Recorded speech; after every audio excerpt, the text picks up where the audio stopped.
आप सभी को चैत्र पूर्णिमा और पवन पुत्र श्री हनुमान जी के पावन जन्मोत्सव की हार्दिक शुभकामनाएं।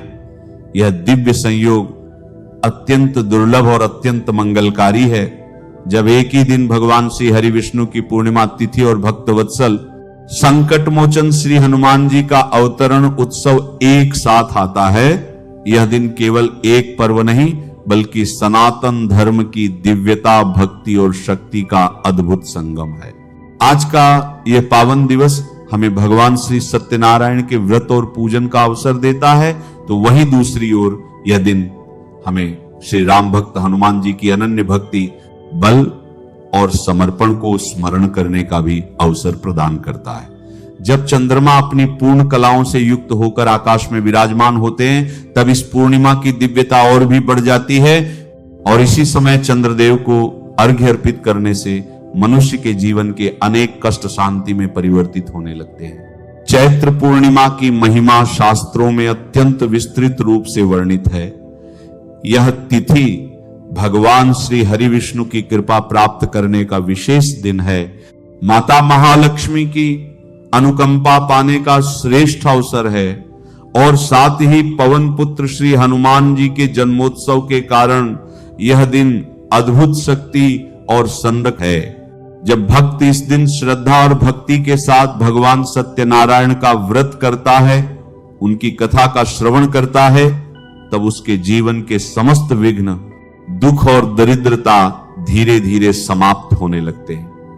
और जब वही भक्त श्री हनुमान जी के चरणों में अपनी भक्ति अर्पित करता है, उनके नाम का स्मरण करता है, तो उसके जीवन से भय, बाधाएं और नकारात्मक शक्तियां दूर हो जाती हैं। श्री हनुमान जी की कृपा से साहस, आत्मविश्वास और विजय की प्राप्ति होती है। इस पावन दिन दान का भी अत्यंत महत्व है। अन्न, वस्त्र, जल और अपनी सामर्थ्य के अनुसार जो भी दान किया जाता है, वह सीधे पुण्य के रूप में संचित होकर जीवन में सुख समृद्धि के द्वार खोल देता है। साथ ही पितरों का स्मरण और उनके निमित्त तर्पण करने से पितृ प्रसन्न होकर आशीर्वाद प्रदान करते हैं, जिससे जीवन में आने वाली बाधाएं स्वतः समाप्त होने लगती हैं। इस प्रकार चैत्र पूर्णिमा और श्री हनुमान जन्मोत्सव का यह संयुक्त पावन दिवस हमें भक्ति, शक्ति, समर्पण और पुण्य का अद्भुत संदेश देता है। जो भी साधक इस दिन श्रद्धा, नियम और सच्चे मन से भगवान श्री हरि विष्णु, माता लक्ष्मी और पवन पुत्र श्री हनुमान जी की उपासना करता है, उसका जीवन सुख, शांति, बल और समृद्धि से परिपूर्ण हो जाता है और उसके सभी कष्ट प्रभु कृपा से दूर होने लगते हैं। सत्यनारायण का जो व्रत है, यह अनंत पुण्य देने वाला, मनुष्य के सभी दुखों का नाश करने वाला होता है। कैसे करना चाहिए सत्यनारायण? भगवान का व्रत आने वाली पूर्णिमा पर कैसे करेंगे? क्योंकि पूर्णिमा पर भद्रा का भी साया बताया जा रहा है। भद्रा रहेगी सुबह 7:06 से और शाम को 7:23 तक। तो प्रिय, ऐसी अवस्था में सत्यनारायण भगवान का व्रत पूजन कैसे करना चाहिए? सबसे पहले प्रातः काल स्नान आदि से व्रत, स्वच्छ वस्त्र धारण करके आपका जो भी पूजा स्थल है, जहां बैठकर आप पूजन करते हैं, भगवान सत्यनारायण की पूजा करते हैं, या जो उपयुक्त स्थान आपके घर में है, वहां पर सभी सामग्री को एकत्रित कीजिए। सामग्री एकत्र करके आसन लगा के बैठ जाइए। सामग्री क्या चाहिए? सबसे प्रमुख है भगवान सत्यनारायण का चित्र, प्रतिमा या तस्वीर। उनको स्थापित करने के लिए एक चौकी की आवश्यकता होगी। उस पर बिछाने के लिए पीले रंग के वस्त्र हो तो बहुत उत्तम है।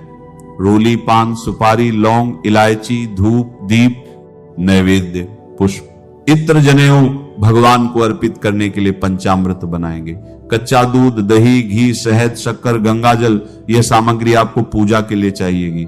यह सारी सामग्री एकत्र कीजिए। एक लोटा तांबे का लीजिए, अच्छे से मांज लीजिए उसको। उसमें पहले थोड़ा सा गंगा जल भरिए, फिर शुद्ध जल और अब आसन लगा के पूर्व दिशा या उत्तर दिशा की ओर मुख करके बैठ जाइए। सबसे पहले लोटे में जो जल है उस जल के छींटे दीजिए पुष्प के माध्यम से उस स्थान पर जहां बैठकर आपने पूजन करना है, और सामग्री पर जो भगवान को अर्पित करनी है, क्योंकि जो सामग्री आप लाए हैं यह आपके पास आने से पहले ना जाने किसने किस अवस्था में छुई है, इसीलिए इसका शुद्धिकरण आवश्यक है। भगवान को अर्पित करने से पहले पवित्र करना आवश्यक है। हम मंत्र पढ़ते हैं, अब अवित्र पवित्र अवस्थागतवा यह स्मरे पुंडरीक्ष बाह्यंतर सूची। इस प्रकार से जल के छींटे देकर स्थान को शुद्ध किया, सामग्री को पवित्र किया। अब आप चौकी लगाइए, चौकी पर पीला वस्त्र बिछाइए, भगवान नारायण की तस्वीर या प्रतिमा को स्थापित कीजिए। उनके सामने घी का दिया रखिए, धूप रखिए। तेल का दिया भी जलाते हैं तो उल्टे हाथ की ओर रखिएगा और घी का दिया सीधे हाथ की ओर होगा। विपरीत दिशा में धूप स्थापित करेंगे।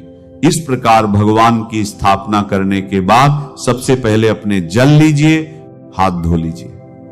हाथ धोने के बाद 3 बार आपने जल आचमनी करनी है। एक एक मंत्र हम बोलेंगे, एक एक चम्मच जल सीधे हाथ पर लीजिएगा और पी जाइएगा। ना माधवाय नमः जल लीजिए, पी जाइए। छा केशवाय नमः जल लीजिए, पी जाइए। छा नारायणाय नमः जल लीजिए, पी जाइए। छा ऋषिकेशाय नमो नमः हस्तौ प्रक्षालयामि नमः जल लीजिए सीधे हाथ पे और हाथ धो लीजिए। हाथ धोने के बाद अपने आप को तिलक कीजिए, मौली बांधिए। पारिवारिक बैठकर पूजन कर रहे हैं तो उनको भी तिलक कीजिए और मौली बांधिए। अब आप धूप और दीप को प्रज्वलित कीजिए। हम मंत्र पढ़ते हैं, शुभं करोति कल्याणम आरोग्यं धन संपदा शत्रु बुद्धि विनाशाय दीप ज्योति नमोस्तुते। धूप दीप प्रज्वलित करके सीधे हाथ पर जल लीजिए, हाथ धो लीजिए। हाथ धोने के बाद व्रत पूजन का संकल्प करेंगे। संकल्प करने के सीधे हाथ पर जल लीजिए। 1 चम्मच और अक्षत रखिए, पुष्प रखिए या दक्षिणा के रूप में जो भी रखना चाहते हैं वो रखिए। 3 बार बोलिए श्री विष्णु श्री विष्णु श्री विष्णु। विष्णु अपना नाम, अपना गोत्र, जिस स्थान पर बैठकर पूजन कर रहे हैं वहां का मकान नंबर, क्षेत्र का नाम, शहर का नाम, चैत्र माह, श्री शुक्ल पक्षी पूर्णिमा, पुण्य तिथि, आयु आरोग्यता प्राप्त, शुभ संपत्ति प्राप्त, भगवान सत्यनारायण प्रसन्ना। अर्थात यह पूर्णिमा श्री विष्णु और यह संकल्प भगवान के चरणों में अर्पित कर दीजिए। संकल्प करने के बाद भगवान का पूजन करेंगे। सबसे पहले भगवान को पाद्य अर्घ्य आचमनी अर्पित किया जाता है। भगवान सत्यनारायण के सामने एक कटोरी या पात्र रख दीजिए, उसमें आप अर्घ्य आचमनी का जल और पूजन आदि की सामग्री अर्पित कीजिएगा। इससे वो जल इधर उधर फैलेगी नहीं, पैरों में नहीं आएगी। 2 नारायणाय नमः पूर्णिमा पूजन अंतर्गत यह भगवान श्री सत्यनारायण पाद के रूप में जल अर्पित कीजिए। भाव यह रखिए कि आप भगवान के पैर धुला रहे हैं। अब अर्घ्य के रूप में 1 चम्मच जल अर्पित कीजिएगा। इक सत्यनारायण नमः अर्घ्य समर्पयामि। इक श्री सत्यनारायण पाद्यं समर्पयामि। पाद्य अर्पित किया। पाद्य अर्घ्य अर्पित करने के बाद भगवान को स्नान कराएंगे। स्नान कराने के लिए पुष्प के माध्यम से जल के छींटे दे सकते हैं, जल के छींटे दीजिएगा। सा श्री सत्यनारायणाय नमः स्नानम समर्पयामि। भगवान को जल अर्पित कीजिए। स्नान कराने के बाद प्रभु को पंचामृत से स्नान कराया जाता है, तो पंचामृत बनाइए। कच्चा दूध, दही, घी, शहद, शक्कर मिलाकर और पंचामृत को फूल पर लगा लीजिए, वो प्रभु को अर्पित करेंगे। असत्य नारायणाय नमः पंचामृत स्नानं समर्पयामि। पंचामृत से स्नान करा के फिर शुद्धियों तक स्नान कराते हैं। शुद्ध जल से ना सत्य नारायणाय नमः शुद्ध जल समर्पयामि, शुद्ध जल से स्नान कराइए प्रभु को। स्नान कराने के बाद भगवान को वस्त्र के रूप में मौली का 1 टुकड़ा तोड़ के अर्पित कीजिए। सत्यनारायण नमः यज्ञोपवीत लीजिए। यज्ञोपवीत को रोली कुमकुम आदि से तिलक कर लीजिए, उसके बाद वह अर्पित कीजिएगा। श्री सत्यनारायणाय भूर्भुवः स्वाहा, श्री सत्यनारायणाय नमः यज्ञोपवीतं समर्पयामि। कभी भी प्लेन जो जनेऊ आती है उसको ऐसे अर्पित नहीं करना, उसको या तो तिलक करना रोली कुमकुम आदि से, या हल्दी लगा लीजिएगा फिर अर्पित कीजिएगा। यज्ञोपवीत अर्पित करने के बाद भगवान को तिलक कीजिए। श्री सत्यनारायणाय तिलकं समर्पयामि, श्री सत्यनारायणाय अक्षतं समर्पयामि, अक्षत लगाइए। भगवान को पुष्प अर्पित करेंगे। फूलों की माला हो आपके पास तो माला पहनाइएगा। श्री सत्यनारायण नमः पुष्प समर्पित कीजिए, भगवान को माला अर्पित कीजिए। माला अर्पित करने के बाद, पुष्प समर्पित करने के बाद भगवान को धूप दिखाइएगा और दीप दिखाइएगा। सत्यनारायणाय नमः धूपं दर्शयामि, सत्यनारायणाय नमः दीपं दर्शयामि, धूप दीप दिखाइए और नैवेद्य अर्पित कीजिए। नैवेद्य क्या है? जो भी फल मिठाई आपके पास है वह मिश्री है।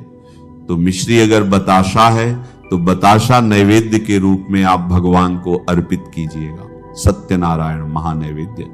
समर्पयामि कुरु जलाचमनी कराने के लिए 1 चम्मच जल लीजिए और भगवान को अर्पित कीजिए। पान का पत्ता लीजिए, उस पर 2 लौंग 2 इलायची सुपारी रखिए और वह बीड़ा बनाकर भगवान को अर्पित कीजिए।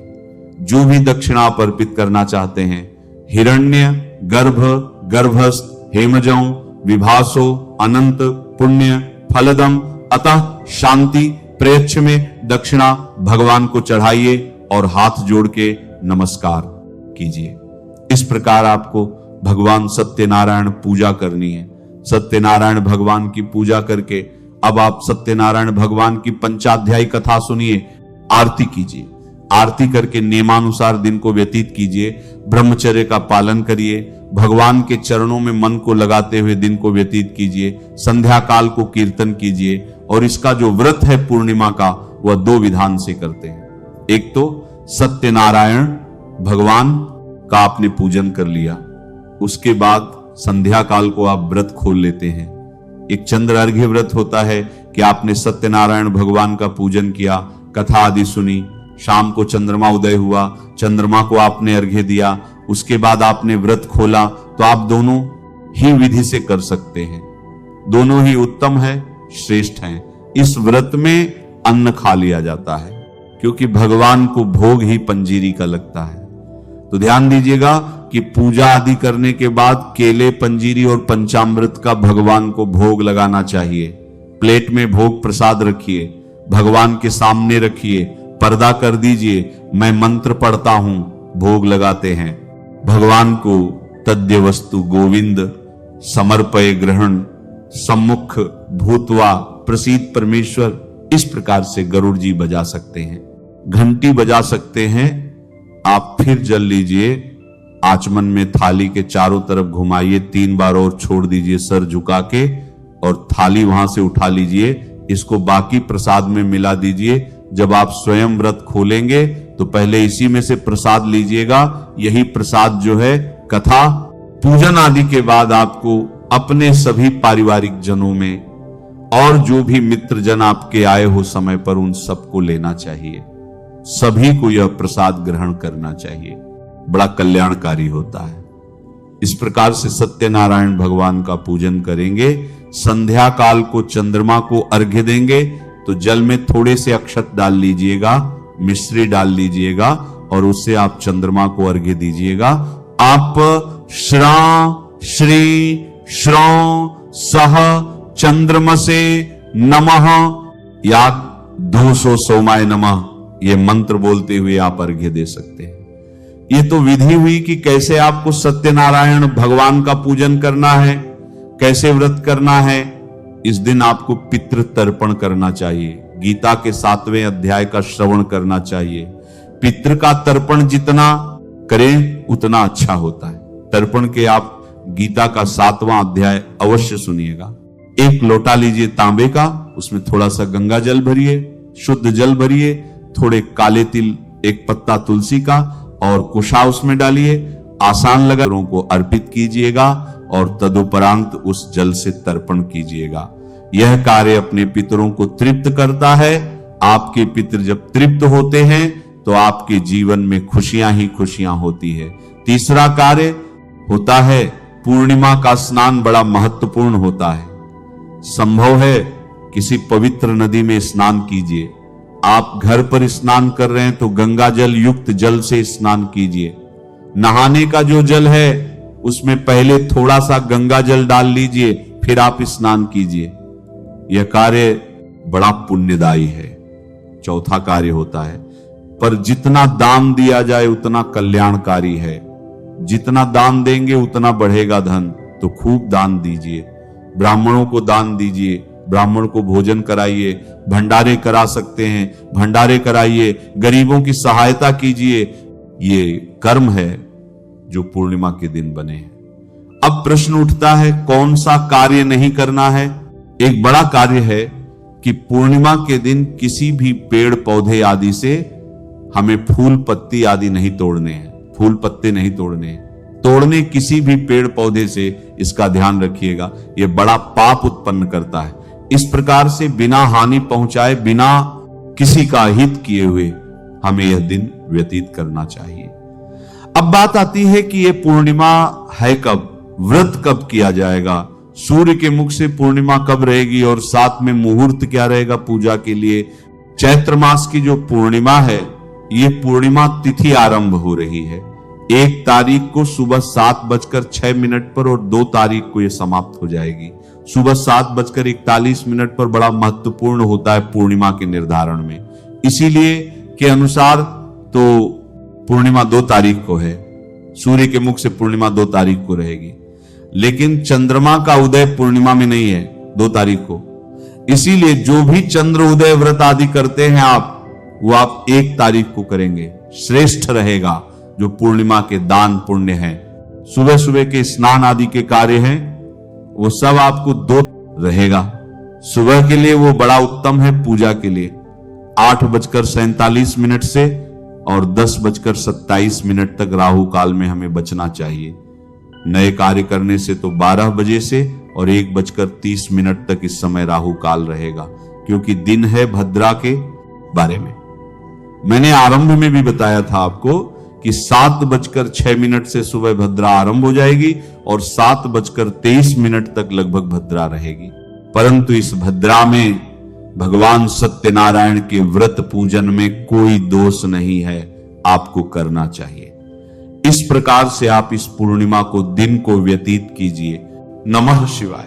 श्री महालक्ष्मी नमः। नमो भगवते वासुदेवाय। जय मां सरस्वती। जय श्री कृष्ण। राधे राधे।